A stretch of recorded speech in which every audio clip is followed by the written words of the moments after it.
Did you know you was going to represent your country? Nah, not a chance. I didn't know it was possible.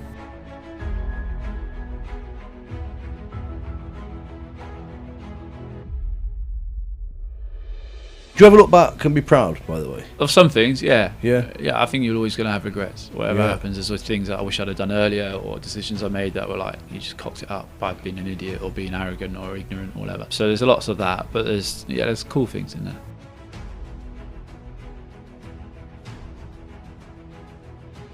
In 2008, actually, in the Olympics, I don't think I was ever going to win it. Like I said, I'm quite real. But there was a bronze medal there to be had, and that would have been like winning it for me. Like, that was tough. Like, when I crossed it, I came 6th, and I was like, I knew I was better than him. I've beaten him this year.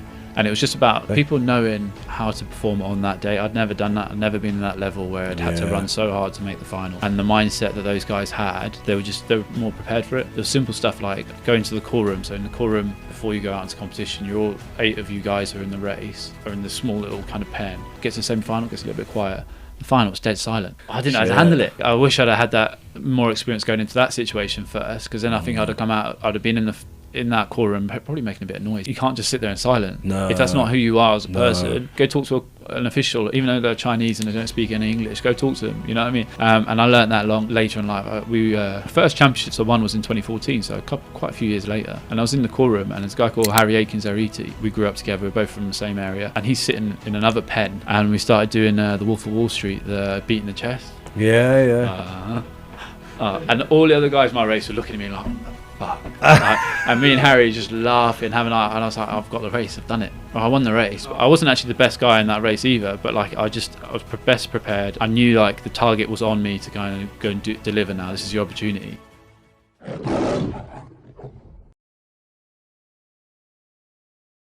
So, Martyn, you make me feel very small. Jesus. You're very tall. How tall are you? 6'5". So 6'5". 190, whatever. I always wanted to be 6 foot, something. But no, Martyn Rooney is sitting with me now in the podcast room. Welcome to the show, first of all, mate. Thank you very much for having me. We often see each other at school. We do. Because you're in the year above me. Yeah, my boy's in the year above, and then my daughter's. Oh wait, below. yeah, not physically you. Yeah. I'm still in primary school. Mate, I've been held back. I've just been like, I'm 55 really. But yeah, what have you got? Boy, girl. Boy and a girl. Yeah. So yeah, 8 and 6 now. Great age. Yeah, really fun. And yours is 7. 7 and 3. 4. Sorry, 4. He was 4 last week. Perfect. Yeah. So like, one's really going through the whole trying to figure out what life's all about, and the other one thinks she owns a place. So. Yeah, of course. Yeah. Sure. Boy, girl as well. I'm sure. Yeah. Nellie's the older one. Yeah, and boy younger. Yeah. This is it. This is a fun time. I think we're lucky to have kids at this age, but it's a challenge. But it is. It's all right. It's good. I think by this point, it's funny actually because I was saying so I think by this point you should have your life sorted.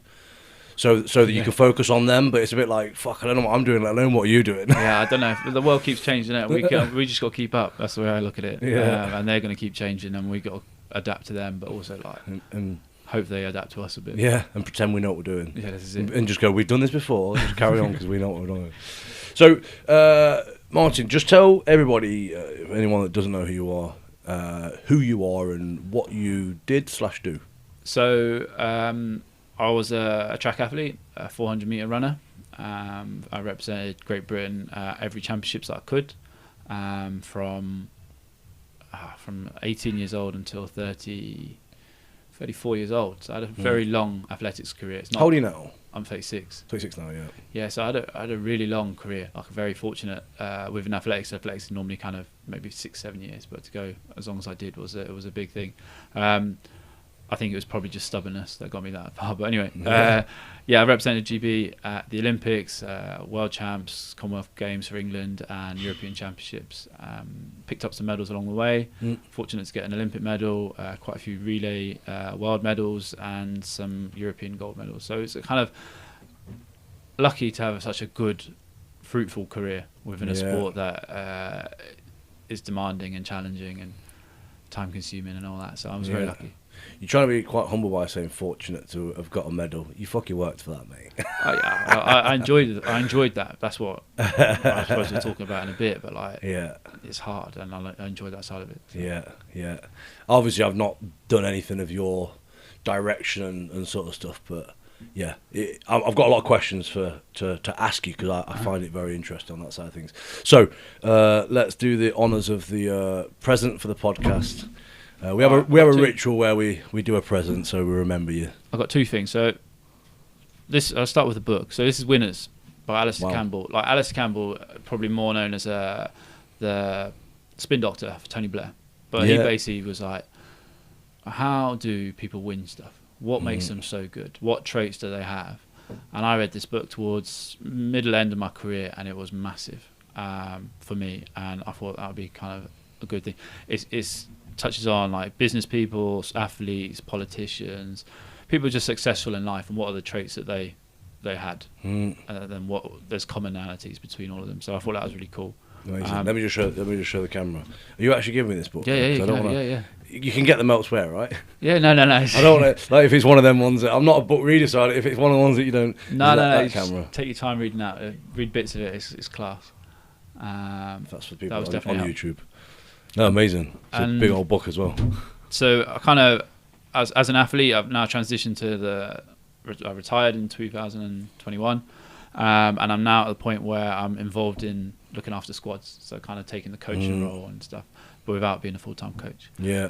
And this is a bib, one of the bibs that the athletes would have won at the World Champs, just that came out of Budapest, where our 4x4 squads, we got 3 medals out of 3 medals. So it's, who's this worn by? So this one was from Lewis Davey. Grabbed it off of the back of his bag just before he went out. Shout out to Lewis. Yeah, so Lewis is a Lincoln boy. So this is one of his ones. So thank you very much. No, appreciate it. Thank you very much. Cool.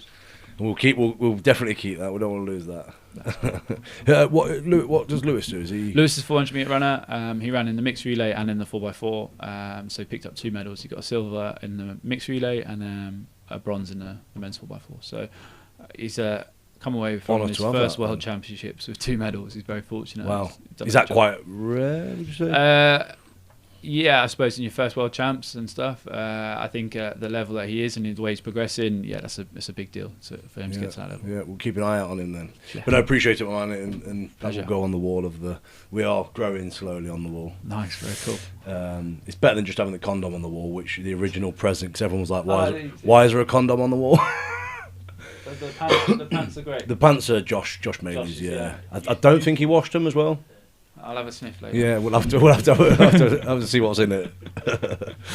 But okay, so now obviously, because I want to make you, I guess reflect and be proud of what you've done. I was actually looking through your achievements, wrote a load of things down, carried on strolling, and I was like, fuck, there's loads more. So I didn't actually write them all down. But what I've got on here, that obviously, Olympian, 400 metre sprinter, 2018 finalist. 2008 finalist. Sorry, it does say 8. I said 18, didn't I? Yeah, Sorry, it does say 8. 2008 Yeah. finalist. Bronze 4 times 400 relay. Yeah. 2009 silver. Yeah. 2015 and 17 bronze. Yeah. Yeah. Again, like I say, I was writing those bits down, then I realised there was actually because do you have competitions like? You've got obviously world champ stuff, but then do you have like bits in between as well? Is that so? Yeah. So the athletic season goes like there'll be. Through the winter, there's a cross-country season, so long-distance endurance stuff and road running and marathon running, and then you'll go into, and there'll also be an indoor season. Nice. Indoors tracks, so 200 metres. Is that literally because of the weather? Just because of the weather, yeah. And obviously facilities are available, so some countries don't have indoors, so they'll come across whatever. Yeah, but then the outdoor season starts basically from April to beginning of September. Cool. Every year there'll be a championships. So the Olympics are every 4 years, World Champs are every 2 years. Europeans are every 2 years, Commonwealths are every 4 years. And it's just like, there's just, the sport needs, for it to grow, it needs to have more competitions again. So there's going to be another competition added in at some stage. But it's an ongoing cycle. Like every year you work on these 4-year cycles. Every Olympic cycle is basically what you aim for. And that's how you periodise your life. Yeah, your life. I was just about to use that word because that's a great word, isn't it? Like your life is periodised, isn't it? Yeah. Like when you're an athlete, you're literally you do this at this point, you do this at this point. It's funny because mine is similar to that, but not as routine. But yours is literally the same. every year, I guess, isn't it? And Yeah, it's same in every sport. You're always working towards a goal. Like, yeah, that goal it's just might ours be. changed quite a lot. You know what I mean, like the competitions and that sort of stuff. Are you talking about like schedules and stuff like Yes. that? Yeah. Okay. Yeah. Yeah. Whereas I feel like yours are just Athletics just routine, is isn't summer. it? Yeah. For me, it was always just summer. I never dabbled indoors because I felt like I was too tall to get around the bend. But like the bends are really tight. Oh, really? Yeah. So I'd have been I literally. thought you meant the roof was low. So. The low roof, bang my head. But so is that a thing because it's indoor? I guess. So Yeah, They so, can't stretch as far. the 400-meter track outside, so you got wider bends, you got more space, and you can get around the bend easier. Even in lane 1 outdoors, it's quite tough.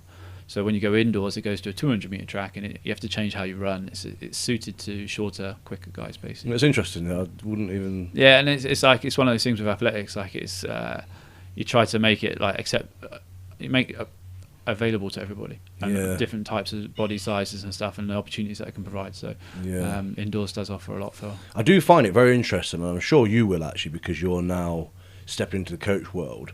Or sorry, I don't know how long you've done it, but I find it very interesting to actually analyse people's lengths, levers, abilities, and all that sort of stuff. Because isn't it insane? You know, when you understand a lot about sports, you really start to see massive positives and negatives, don't you? Yeah. Do you know what I mean? And it's like, you know, just typically in strongman, if you've got short arms, for example, you're not very good at deadlifting. Yeah, okay. do you know what I'm saying? For the obvious reason, but you're actually most likely to be good at pressing. Yeah. You know, for me, I was struggling at pressing, not because I've got so long arms, but as in like my body weight. So then that was right. Okay, I need to take my body weight up. Yeah. Do you know what I'm saying? And It's just every different body type and can give you a different result. yeah, it's interesting, isn't it, to look at that, analyse. Yeah, and that's the thing. Like, obviously, if you're as a coach, you get to bring in all these different people, and you get challenged in different ways. For me, I'm trying to pick I'd love to say I've got this atypical model that I just want to use every time, but you can't. So you just have to adapt and move with it. Adjust it as you go. Yeah. No, amazing. So, you were born in Gangster Croydon. Gangster Croydon, yeah, that's it. Was it? What was it like growing up for you?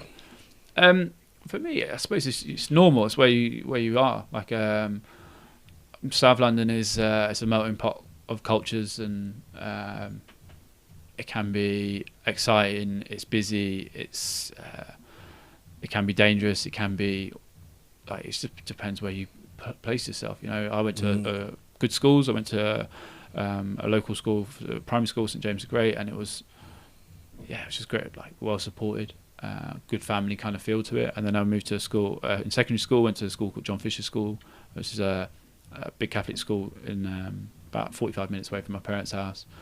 Boys' school, different way of life, quite strict. Yeah. Did you like that, or? Yeah, I think so. I think I'd have been too distracted if I went to a mixed school. I think don't think I'd have got the work done. Simple, being a teenage boy, it wouldn't have worked. But like, no, it was good. Like massive sports school as well. Yeah, like, provided a lot of opportunities. Like a comprehensive school. So like you're up against. We played against a lot of the state schools. So you got to see like where.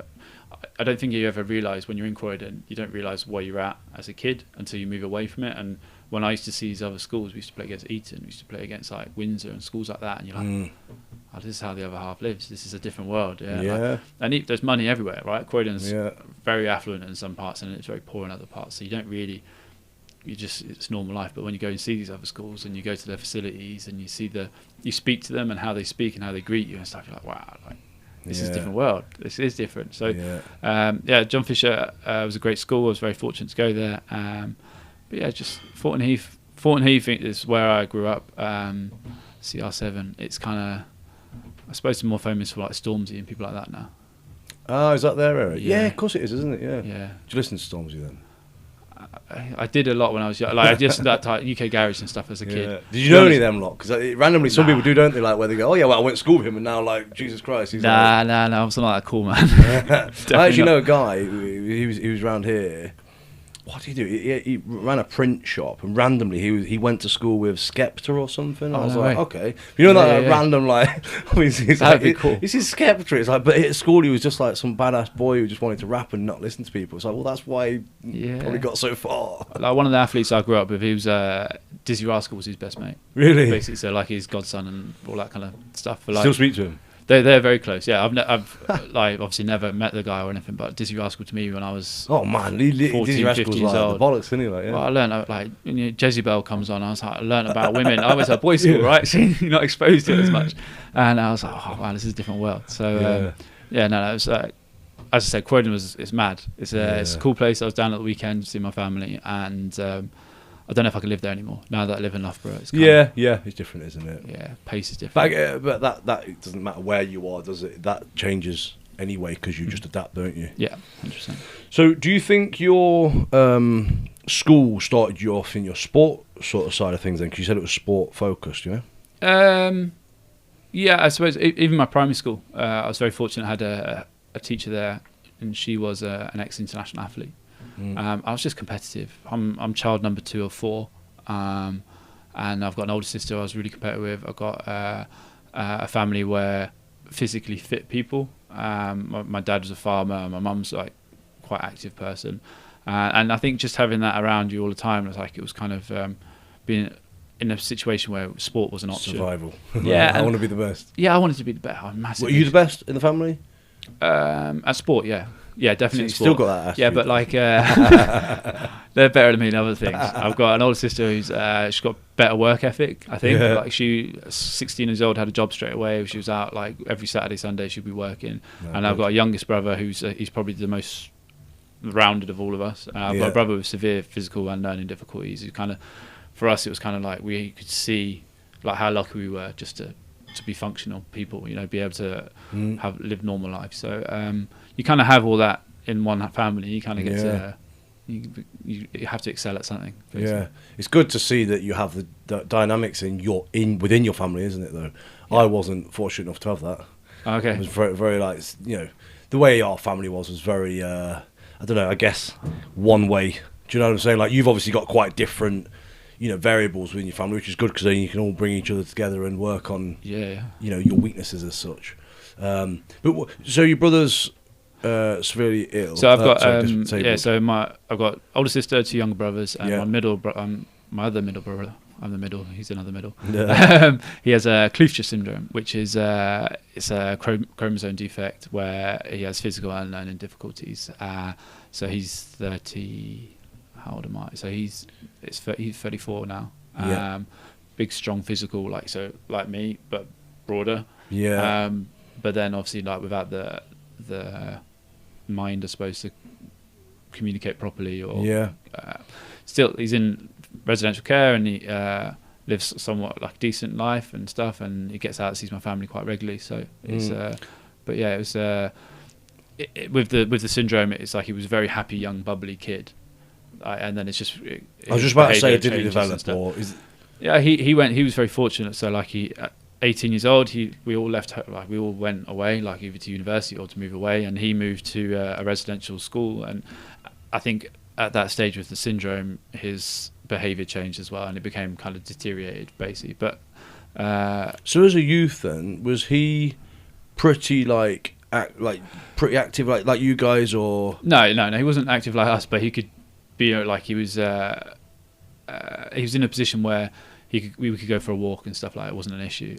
He was someone he loved music, he loved being around people, he was very used to see new people. It was a bit like just an excited person, you know. And then as he got older and big and physical, it was how do you control that? And then obviously his behaviour changed with the syndrome. So I don't know like how you what spectrum you put him out for autism or.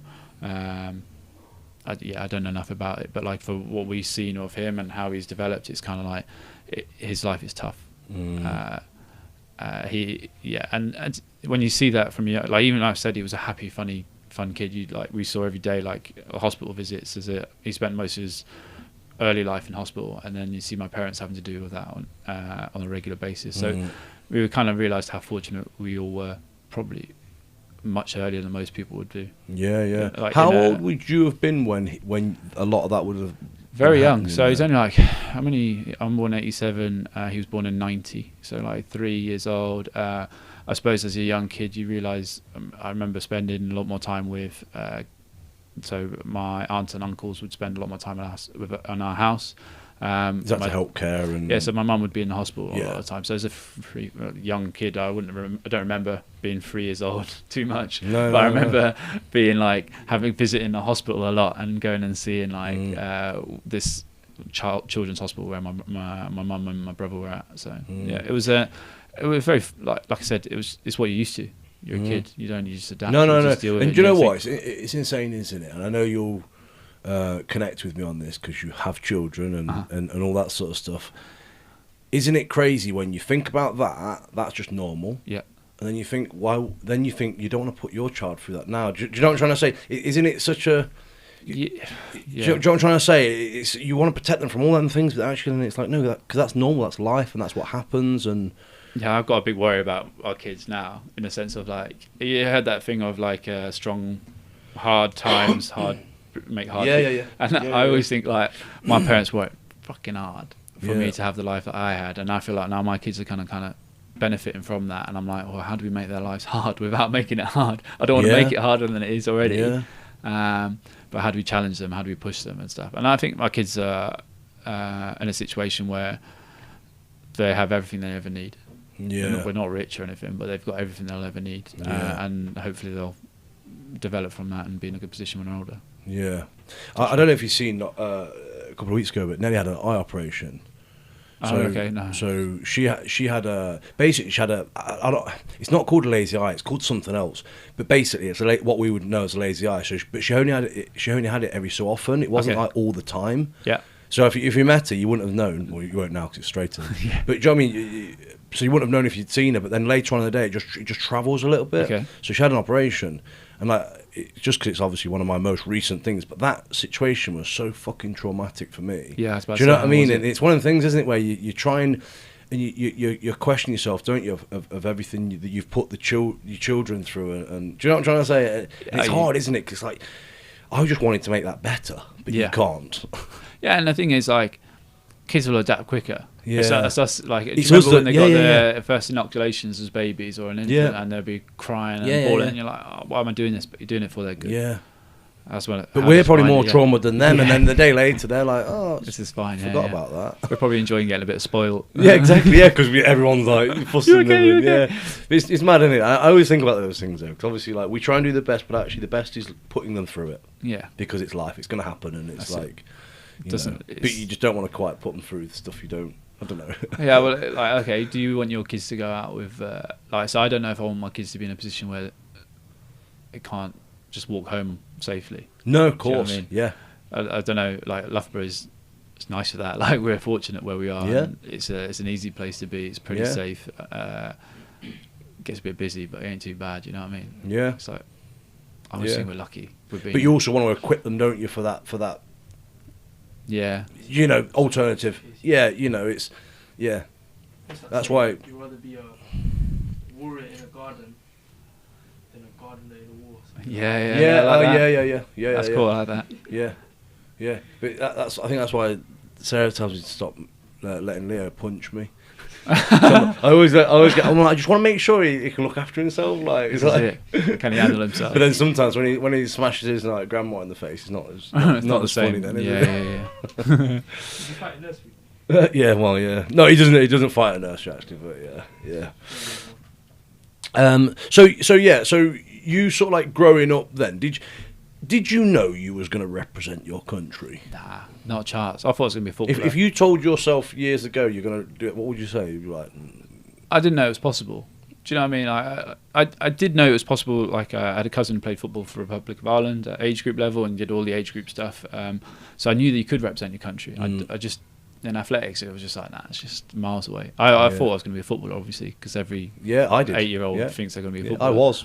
Oh, there you go. I wasn't, but like that was my thing. I was like, I wanted to go play football, and then as you get older, you realise I'm really good at running. Yeah. Like, I was quick and I was strong, and I kind of liked how much it hurt. So I suppose it kind of all added up together to be like a good athlete. Yeah, sadist. That's it. That's it. So I didn't until I was a good athlete as a kid. I did like county level stuff quite a lot, and I went to English schools, but nothing special. And then all of a sudden, that kind of moved up to switched events, and then I found it really easy. I moved down from middle distance to 400. It was like, this is sprint, this is one lap, this is easy. Do you think that's because you did this first? Because I did the hard, I did like 800s and cross country and stuff. Yeah, everything was easy after that. Yeah, it's not obviously. No, but obviously it must have conditioned you, right? Yeah, I was just fit. I remember I did hurdles. I always remember as well. I had lime green. Everyone used to know me for this lime green spikes. Yeah. Remember the Adidas lime green ones that came out? You must have seen them. Probably had them. I definitely had a lot of it. I think it was orange pair as well. I once found someone with an orange pair, and I was like, "Oh no, mine better, mine are faster." But anyway, I did hurdles. I can't remember what the distance was now because obviously I was only like, Kid. Yeah, but it was I did county level of that, and then I did cross country. Yeah. But I all of a sudden just realised running is shit. Fucking hard. Because it is, isn't it? Yeah, it's one of them, like, and you know what? You have to be, I mean this in a nice way, but you're gifted with it, yeah, because of your, the length of your legs. I'm pretty sure, like, I'm right to say it's a bit not easier, but you can get that momentum better than someone with short legs. I think every athlete's different, and having long legs definitely helps to me, I think. But then there's you got to know how to use them. Exactly, but I've been beaten by guys who are like 5'6". You know what I mean? Really? And they're just like some of the best athletes in the world. So it's just different. Like, but I guess you adapted at a younger age easier. Do you know what I'm trying to say? Because let's be honest, taller. Yeah, I think and again, this is the same in strongman in a sense. The bigger person that's, let's say, more immature and not as strong, already has a gift of being big. Okay. Do you know what I'm trying to say? Yeah. So then they just are better at some events because of their sheer size, although they're not strong enough. Whereas the other way round, somebody that's let's say is in the future going to be good, in that short, that has the ability to be stronger. Do you know what I'm trying to say? I think you see it sometimes. I speak to a couple of guys who do jiu-jitsu. So a lot of the smaller guys learn the technique better than the taller guys, and so the smaller guys are there, and they learn how to fight and how to get into the roles and stuff. And I think then you can put mass on. I've got another mate who's just big, and he just can out-strengthen people. He can just put them in. He can always get them in an arm bar or whatever it takes to get them through, to get the tap or whatever. But I think you always adapt to what you have. Yeah. If you're willing to push yourself, you're willing to challenge yourself. I always think you've got your original gifts, or let's say even the bad side of it, like the bits you haven't got, but then you've obviously got the skill, haven't you, that you then build onto. Yeah. But what was your thing to sort of become so good at what you did? What did you have to work on, like? I suppose it was learning the event. I know it sounds silly, you just run in, but every event has different ways of doing it, and learning what your capabilities are. So that took time. It took. It's like, I don't know, learning to dance. You've got to learn the rhythm of it. You've got to learn the feel. Do you dance? I think I can dance. My kids think I can dance. We'll video this after. My kids think I can dance, but my wife is but I bet they think you're funny and everything as well. Yeah, that's true. That's it. I think I can sing. I'm the funniest man in the world. I'm the strongest man in the world. Obviously not. So no, but no, I think with the 400, it was definitely learning how to make it work for you. Yeah. How to get the most out of yourself as an athlete. So that was the longest part of it. Yeah. I could get fit. I could get fast. I get condition and all that, but actually learning how to do it properly was tough. So. Some people just walk into that and they can do it in an instant. Yeah, it pisses me off when they do it. I see some kids who don't even know how they do it and they're still running quick. So, you just kind of the sport. That was the hardest bit of the 400. As an athlete, then, do you ever look back and be proud? By the way, of some things, yeah. I think you're always going to have regrets. Whatever happens, there's always things that I wish I'd have done earlier, or decisions I made that were like, you just cocked it up by being an idiot or being arrogant or ignorant or whatever. So there's lots of that, but there's cool things in there. Yeah. But you know when you was in the grind of an athlete life and all that sort of stuff, what was it like with your teammates and all that sort of stuff?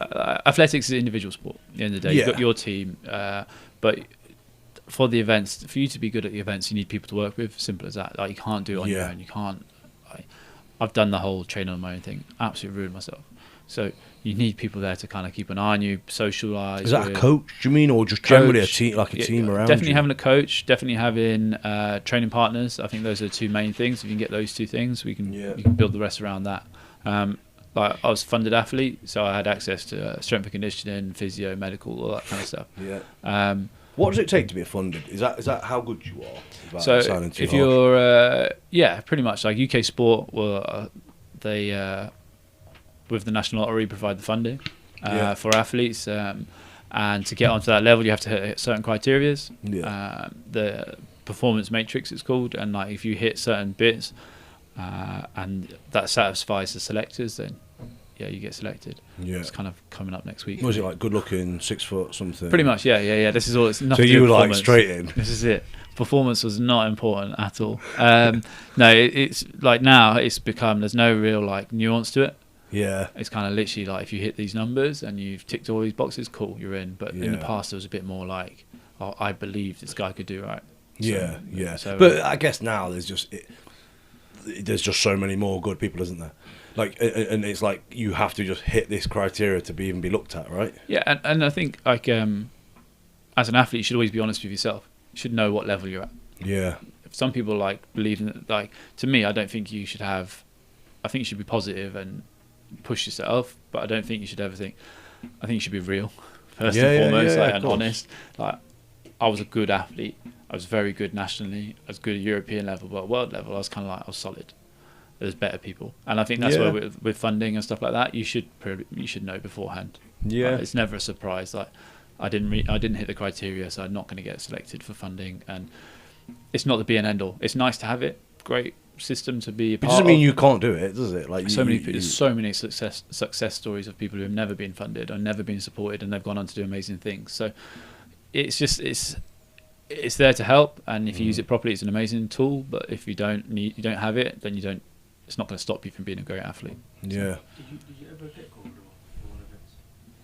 Gold. I won the Europeans twice, which was quite cool for the individual, and then we won quite a few relay medals for that. That's it, yeah. Has there been any event where you could have got gold and you kind of regret it to this day, or you just get back on? So 2008, actually, in the Olympics, I don't think I was ever going to win it.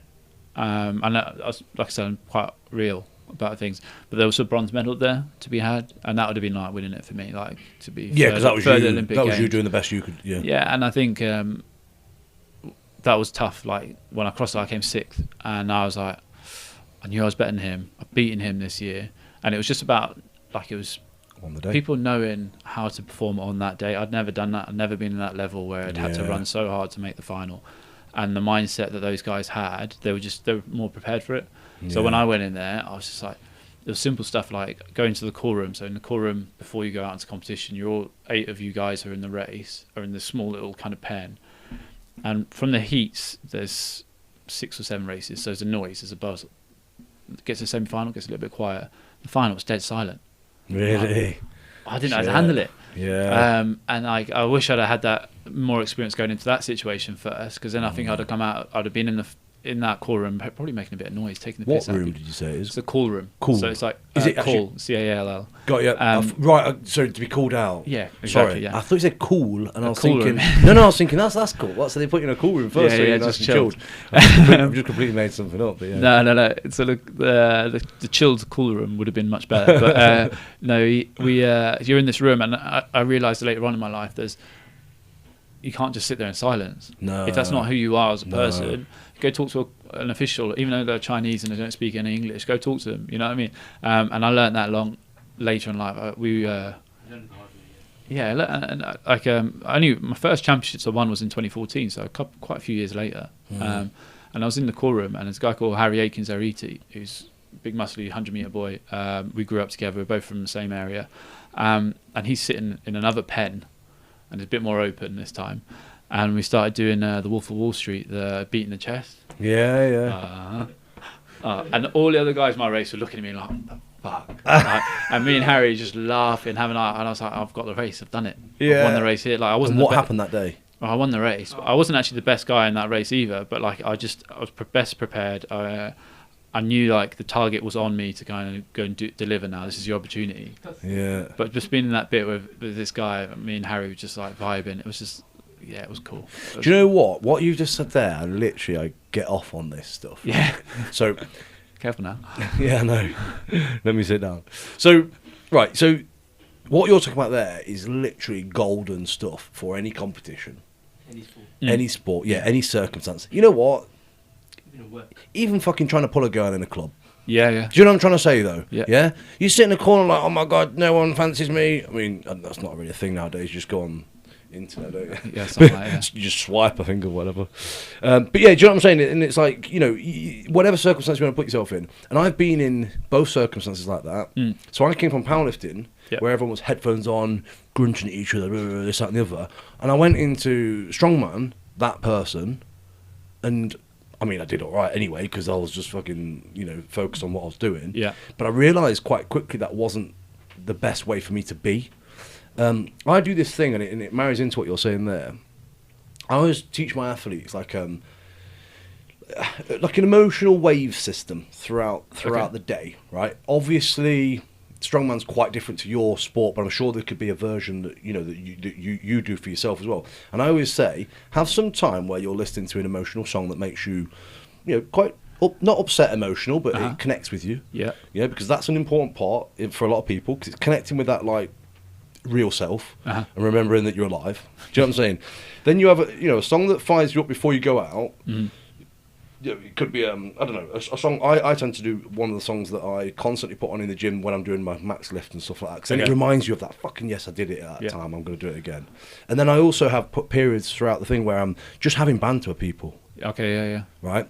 So now if you miss that last one that I just said there, that banter part, I find that it's a massive part, and I think that's what you're saying there. Because if you're all tense and, do you know what I'm saying, and just thinking like, fuck, I don't, you know, there's so much stress you're putting on your body, and then you're going to go out and have fun running. Yeah. As, you know, as a term. But do you know what I'm trying to say? It's like, it doesn't make sense, does it? I think we're social creatures at the end of the day. At the end of the day, we want to be around people, we want to talk to people, and Of course. you isolate yourself from someone, and that's not your natural place. It don't work. Like, and at high end of competition, you need to be as relaxed as possible. Like, yes, it's tension, and then you have to be like switched on and everything. But I think if you do too much of that, you're overstimulated or whatever, then I agree. You're wasting your time. So for me, like, there is a social side to it. There's a musical thing to it. Definitely, there was as an athlete, and I quite like the emotional one. Yeah. Don't know what my emotional song would be though. There's a song at the moment, and it's a Rolling Stones song, and I keep seeing a clip of it on social media where there's a woman who's come in to do the vocals for it, and she just gives it all beans, and it gets my neck up. They're good. So you see, songs like that as well. Sometimes they might not mean anything to you, but it just makes you feel. Oh yeah, your heartstrings starts pumping and whatever. Yeah.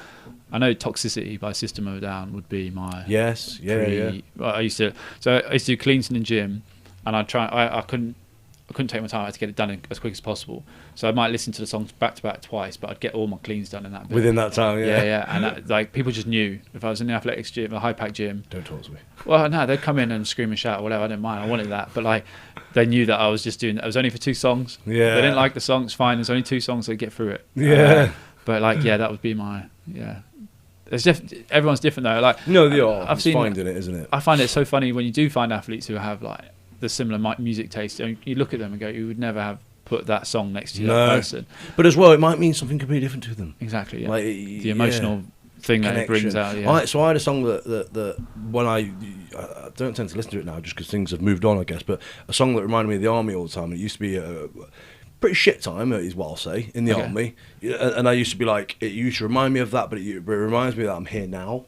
Okay. Do you know what I'm trying to say? As in, like, not as in alive or dead. As in, like, I've moved on. Yeah. Okay. Do you know what I'm trying to say? It's from that feeling, and that's what it used to remind me. Now, I mean, one of my songs now is like really slow, cinematic orchestra. Do you know? Build a Home. Yeah. Which one? Build a Home. Build a Home.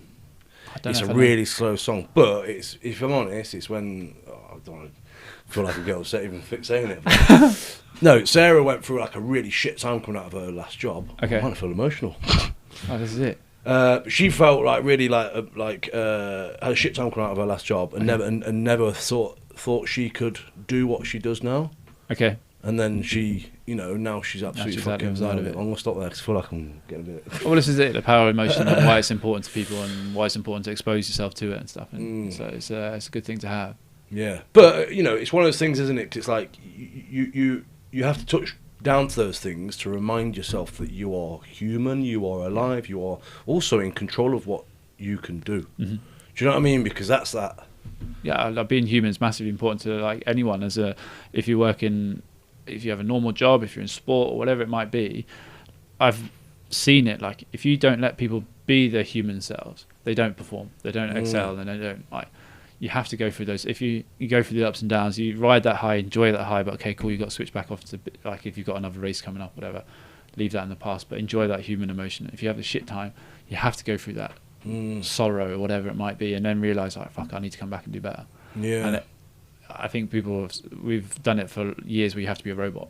Yeah, Don't work. Of course. Doesn't work. No. Yeah. But it's funny, isn't it? Because the way that you could say the robot things do work is the routine, isn't it? It's the routine, it's the... Yeah.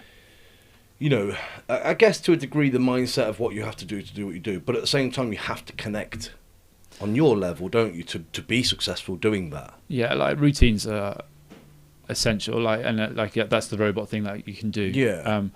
And when you retire, you realise how much the routines how important they were to you. So those are massively important. But every athlete comes at it from a different way. Like I work with quite a few different athletes on the program, and everything's very methodical, and they have a pragmatic way of looking at things, A, B, C, D, and it's quite robotic. And then I've got some who are super artistic, and so you have to build structure into what they do to make it get the best out of themselves. So they have their own coach and team set up or whatever, and the only influence you can do is like at championships you can just kind of put them in the right positive mind frame or whatever it might be. But then sometimes they'll come to you like out of nowhere, and you have to kind of give them a structure. Yeah. Like, how do you build that into without and that just comes to the emotion and human interaction and stuff. No, it's true, because that's the real bit, isn't it? If you tap into that, and then you can build in the rest of it afterwards. Yeah.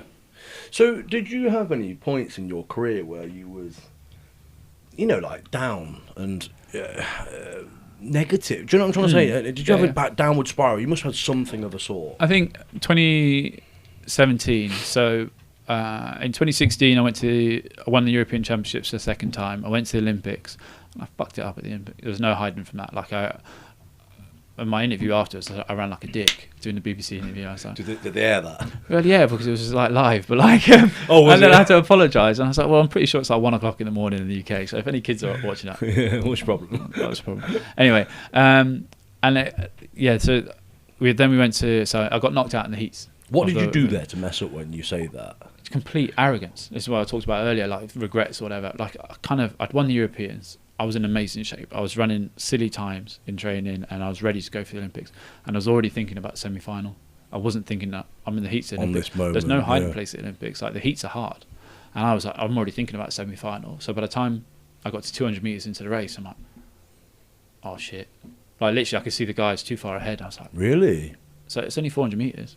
It's only one lap, and I could already see at that point. I was like, fuck. So I had to just chase, and I didn't get through. I ran solid, but it was just not enough to get through to the semi-final. Is that like a pacing thing or something? Yeah, completely. My mindset was somewhere else. You just literally weren't in the room, yeah? Yeah, I think it was my third Olympics. I'd been to 2. I was ready for the third Olympics. And when we walked out into the stadium, it was cold. Like Brazil, Rio in August isn't warm. We walked out, and there was about 1,000 people in the stadium. They had fake noise before COVID, when the fake noise came. Really? They had that there at the Olympics. There was no Olympic flame, and I was like, kind of deflated. And I was like, you know what? Just don't worry about it. We'll get through this, and we'll just think about the semi-final.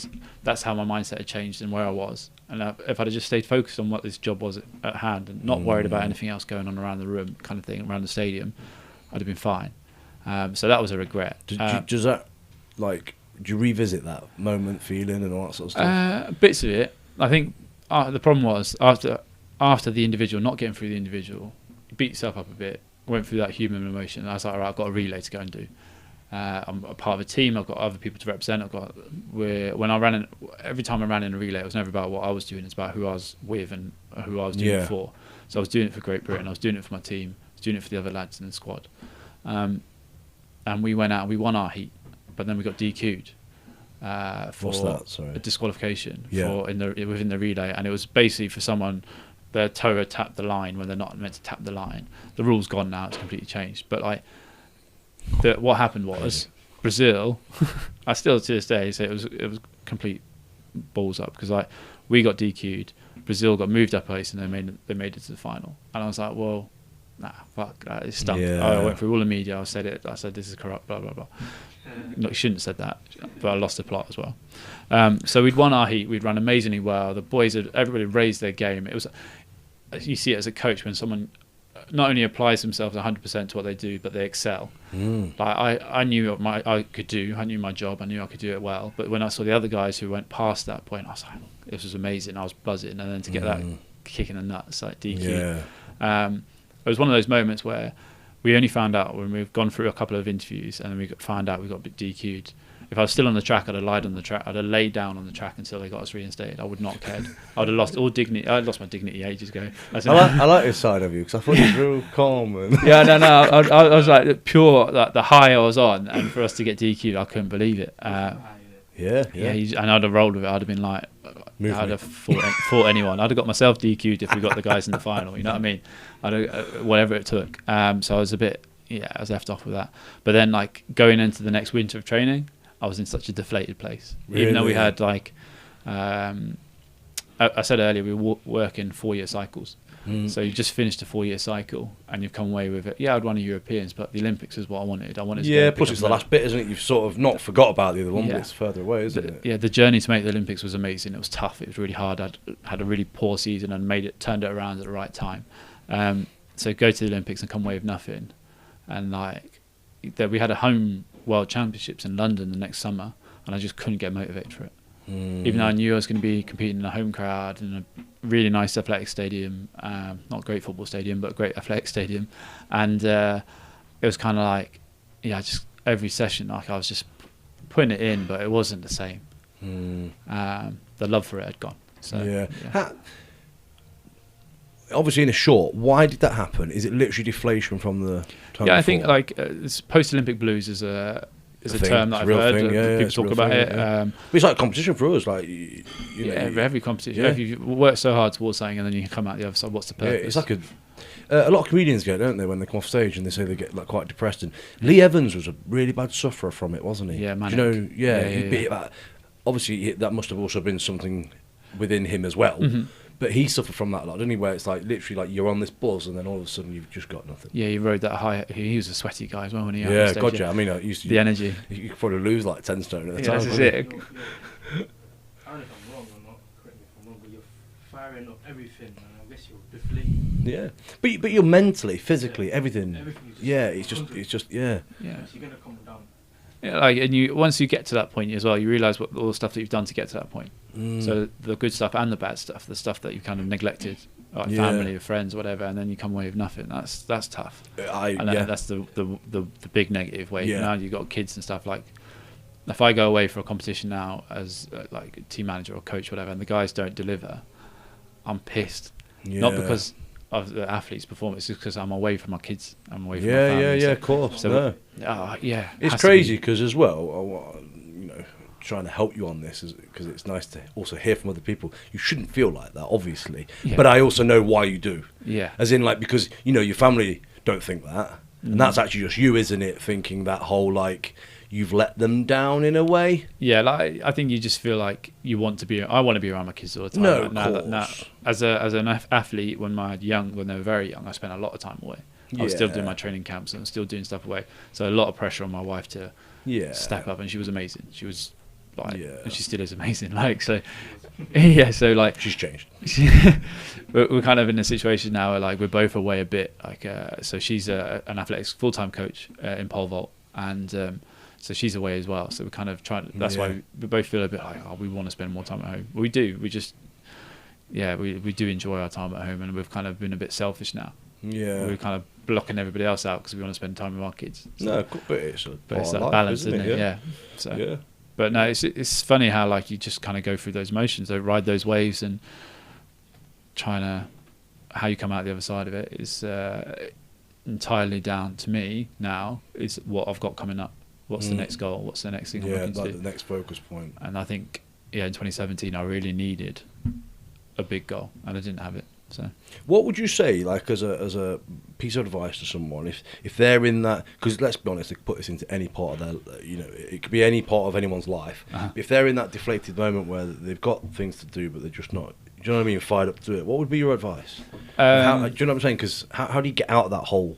I think it's just breaking down what you want from life or whatever. Like, so for me, I wanted to, at that stage, I still wanted to do the sport. I still realised I was fit and healthy enough to do it, and so I focused on those positives that I had. It's you live for the 1%, So when I'd go into a session, if I came away with a small win, that was worth every bit of it. Like, and you celebrate those wins, and you have those human emotions. Like, it doesn't happen. Like, I think in elite sport, I say celebrate the 1% because 99% is pretty shit and it doesn't work. And there's a lot of failure in the sport. Yeah.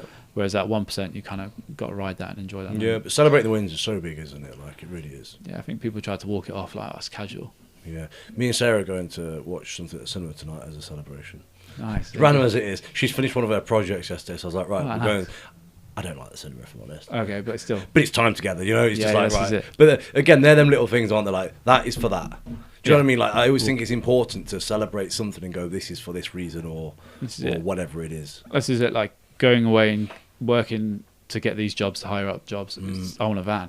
That's the big thing. And that means if I get the van, I get more quality time with the family. Yeah, and also it's probably going to blend it into what I say about my van and my family. That is something to do together as a hobby, isn't it? Exactly, yeah. Just to make you spend loads of money, get a pop top. That's what I'm getting. Pop top. We'll work on this together. Yeah, we'll show them and we'll be like, this is what you need. That's what my wife keeps saying. Get the pop top. I'm like, can they not go? They're going in the tent. I'll stay in the van. It'll be fine. But no. I'll give them one of the blankets. That's it. But that's it. That's what I work for. It's just to have like that time with kids. Yeah. So, what's a day look like for you now? School run, yeah. So, try to get out of bed at 7. I'll get woken up early. I'm sure same for you. Yeah. Send them down to TV. yeah. So we get up. My wife she's the morning person. She takes control in the morning. I do more of the evening stuff. We get up. Kids go to school. I work at Loughborough College. Yeah. So I do a couple of days a week at Loughborough College, and then I work for UK Athletics as well, and then split my time between either going to the college. I was a student. Sorry? I was a student at Loughborough College. There you go. So I've been there for a couple of years. It's for me, before I finished my career in athletics, I went there to go back and study, and they said, "What are you studying for?" I needed a qualification. He said, "No, you need experience." So they gave me a job. Good.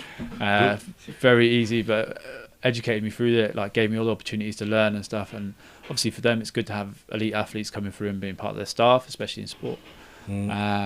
So I worked there basically 3 days a week there. And is that Dan Jackson is the academy director. Well, he coordinates the academies. I have an athletics academy. He's got a boss called Danny Lee, and then there's a guy called Matt Dowd who's the next marathon runner as well. So like within there's people in sport. So you all earned your stripes in that respect. Yeah, like they're good guys and a good group to be part of. And like I said, they've pushed me through. Like if I need to do a qualification, they'll help me through it, and they'll make sure it's possible to do it as part of my learning and development. And then with UK Athletics, I look after the 4x4 relay, so the long relays, and that's my passion. Like, I love that. Like last night, I think it's like 12:30. I was like writing notes. I've got selection meetings coming up, but literally I was going to bed and I was like, I've got to get some stuff done, and it was easy. Yeah. Whereas when I do stuff with like education, it's different. Isn't that a funny thing though? Because it's like it's very much about that whole like pregnant woman. If a baby was under a car and a woman, I'm thinking she's pregnant. No, she's not. If the baby's under the car and a woman could lift the car up, that thing about when it fucking matters, you will do it. Yeah, you do it. Isn't that funny about what you're saying there? Because it's like it's not stressful. I will do it, and I will sleep well. Yeah, you know what I mean? Because it's like and it's just going with the inspiration or whatever needs to be done. And the athletic stuff, I love it. So a week for you now then, are you quite freelance with that, or is that a structured thing? I've had to put structure in. Yeah. I think as an athlete, like, you had structure all your life, and then it was kind of like COVID happened and structure disappeared basically, and then got back into a structure afterwards. Kind of a bit too old to be an athlete by then, but I wasn't old, I was just rubbish. And then so like got the structure back, retired, lost all the structure, and the college kind of helped facilitate that. So like simple stuff like making sure I had a desk on certain days. So I don't have a desk every day. No, of course. But it's just like, all right, come in. This is your day on the desk kind of thing where you're on site. And then once I had that, I could build a structure around that. With UK athletics, it's a lot to do with. A lot of it's just being on the phone and being available to talk to athletes and go through plans and talk to coaches. And then the structured days would be more on a Saturday or Sunday. Do you get bombarded by your athletes? Not in a horrible way, but you know what I mean? Is it quite demanding, or is it not really. boundaried? Like I'm the point of contact. Like, so they have their team, they have their coach, so they'll have their personal coach. But for the relays, I'm the point of contact. I'm the guy they go to.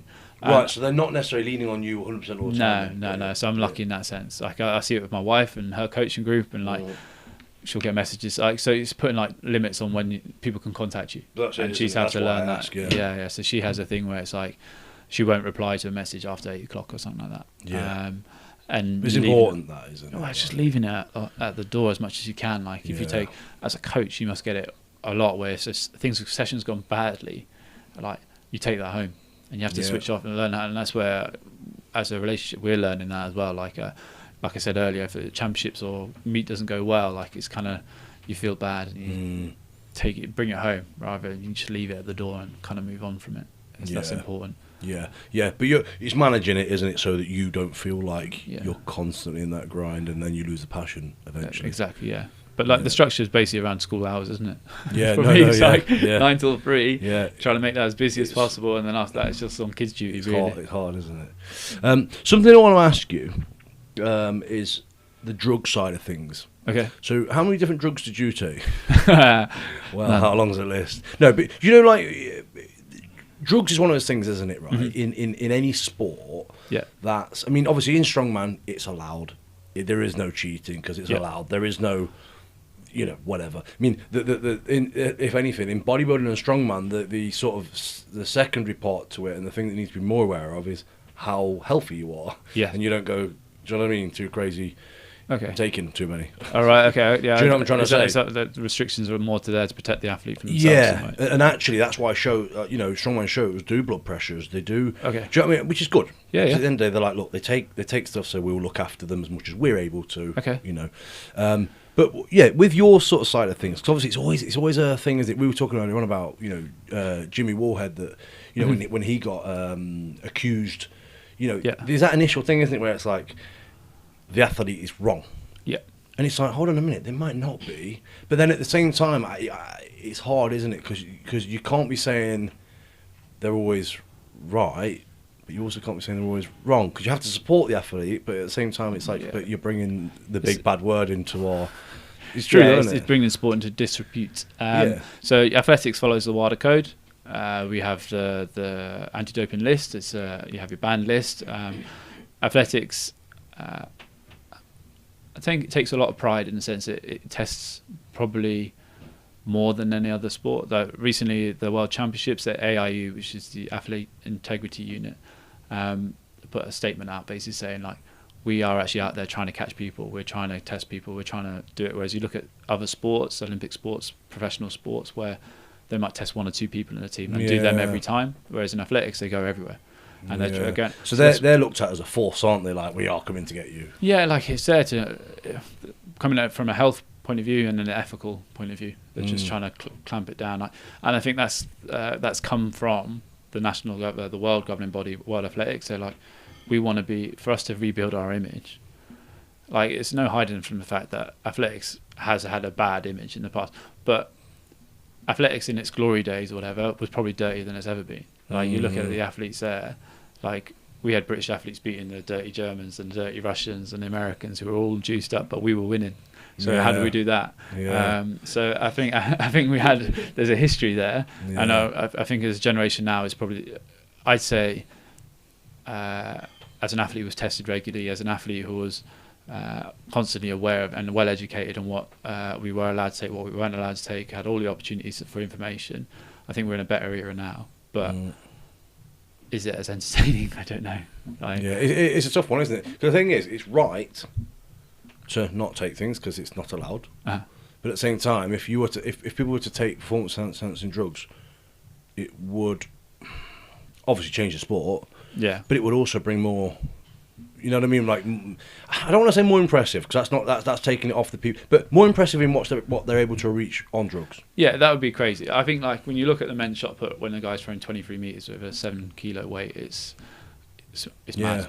It's mad, and you see how far. I think I always remember Mark's was 2088. Yeah, 28, and that's incredible. And these guys are throwing 3 meters further. Like it's ridiculous. Which 3 meters is a hell of a lot, isn't it? Actually thinking about it. These guys are monsters. Yeah. They're some of the strongest people you ever. Like you work in the sport of strong men, and these guys wouldn't be far off of that. Yeah, and they're doing crazy. another sport. Like, but I think until people see it up close, they don't realize how amazing these people are. Like to see someone sprint flat out. Like we see it in football, we see it in rugby, and so fast, so fast. They ain't fast. No, put them against these guys. Put them on a track and see how fast. It's like seeing a Formula 1 car, like zoom past you. And until you see a Formula 1 car, you don't realise how fast it is. Yeah. And that's what's the same in athletics. When you see the guys running the London Marathon, go down and watch the last bit where it's all nice and pretty and stuff. Yeah. But you see them, how quick they're running, 26 miles, and they're shifted, and you're like... And I think that's where athletics really needs to expose people to the sport for it to grow. And anti-doping is something that they're going to continue to push. They're going to continue to test athletes and trying to be ahead of the scientists or whatever, whoever's creating the products or whatever. And that's where athletics is always going to be. That's for the foreseeable future. I can't see athletics changing. And there is meant to be an enhanced version though coming up.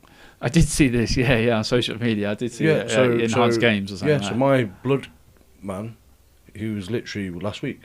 Yeah, he was here last week, so he's running it. Oh, okay. Yeah, I think it'll be entertaining. It will be pretty like crazy, won't it? I mean, as long as it's known as separate. Yeah, I think that's it. Do you know what I mean? Like, let's be right for you guys, because you can't replace the Olympics. The Olympics is like. You might do historically, yeah, but it's got to be respected as what it started as, hasn't it? And the Olympics itself is obviously it's a multi-billion-dollar industry and whatever. What's the history of it? Is it from where? So the modern day Olympics would be from Coubertin. It's a French guy, Paris 1900 something around that point. He started the modern Olympics.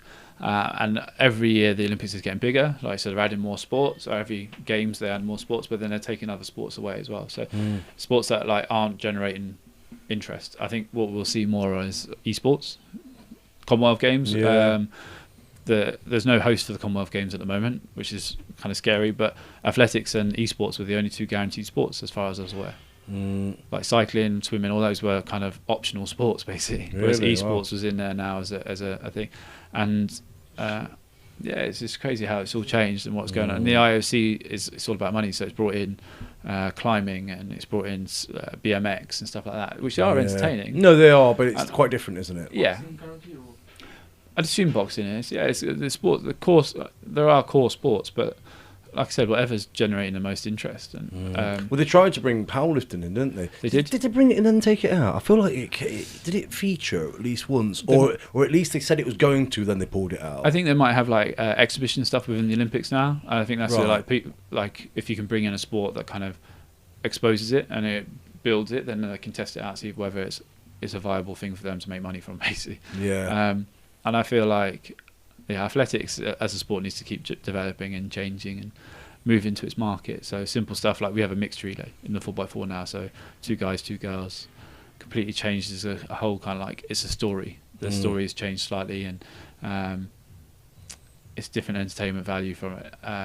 But do you not think that would then spin out the other genders?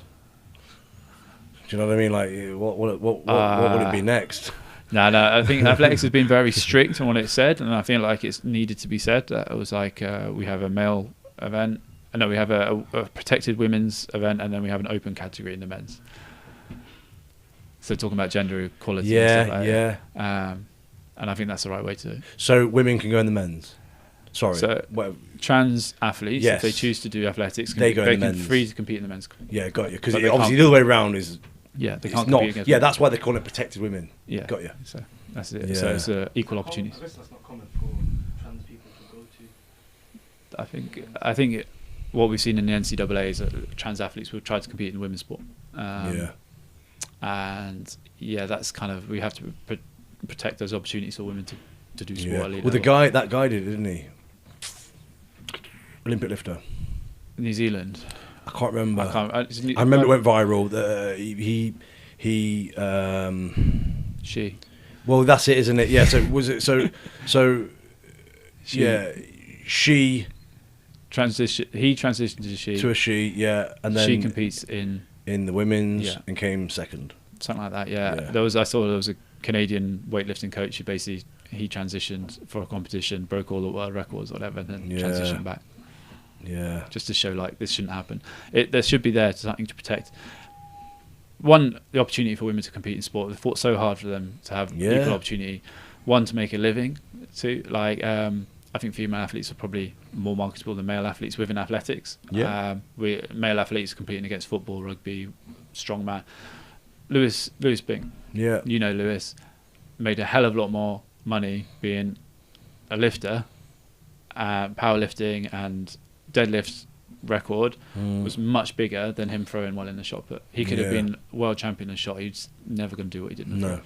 And that you look at the analytics of views of videos and stuff like that. So the guy at My Protein was saying like he had his weightlifting, he had his throwing stuff. No one cared. Put one video of him doing a deadlift. It's like thousands of views straight away. Yeah. So the sport has to grow, has to develop, has to change. Yeah. Yeah. No, I like the way you put that because it is true. Because you know, I know there's a lot. Obviously, there's a lot of different opinions, isn't there nowadays? But you have to back up the reason behind it, which is a good way what you put it there. Because yeah, you got to protect what originally started and what is there for the right reason. Yeah, I believe in a clean sport. It's something that Yeah. I don't. As a young athlete, I believed in lifetime bans. I think as a more mature person, maybe I'd be like a bit more like forgiveness is important and there has to be a road back. But if you ban more than once, then don't come back. No, of course, yeah, you've not learned from your Fool me once, shame on you. Fool me Did twice. you ever get peer pressure to think about taking drugs, or was it not? No. Was it not a thing? No, like I think I've trained around the world. I've been to lots of parts of the world. I've competed against a lot of guys I've competed against guys who failed drug tests, and I've lost out on medals because of that. And I think that's kind of like for me, it was just like nah. Yeah. I'm gonna That helped you stay on that. It was Why just, are you doing it to them? This is it. And to be honest, I think my mum would beat the shit out of me. Simple as that. I think she disowned me. So it was just kind of like, no, it's not the way I was brought up. It was not the way. Like it was. The rules are there. Follow the rules. No, I agree. I always just find it interesting because obviously, you know, there's a lot of people, isn't there, that are a certain way. Then they go, actually, do you know what I mean? And think, well, everyone else is, so why shouldn't I? But let's be honest, if everyone did that, then the sport would eventually not be there.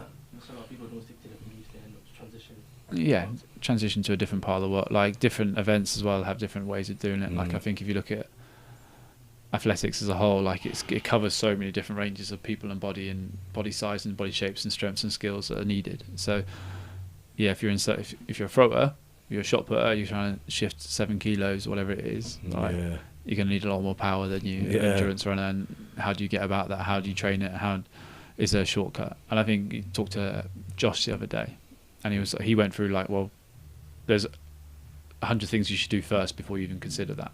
Yeah. And if you don't do those things first, then don't even bother. Yeah. So I think athletics kind of gives you that thing, like you can get results if you do the hard stuff first. Is that Josh Schmaley's? Yeah. Did you listen to it? I did, yeah. Good, big friendly giant, you know. Yeah. Like I've seen him in Loughborough for years, and he's always been pleasant, lovely person to say hello to. Do you know Josh then, or just to say hello to? Yeah. Just to say, like he was always, like I said, he's always been nice. He's just one of those quite intimidating looking guy. But he's a But softest. like He's good. He's good cuddler.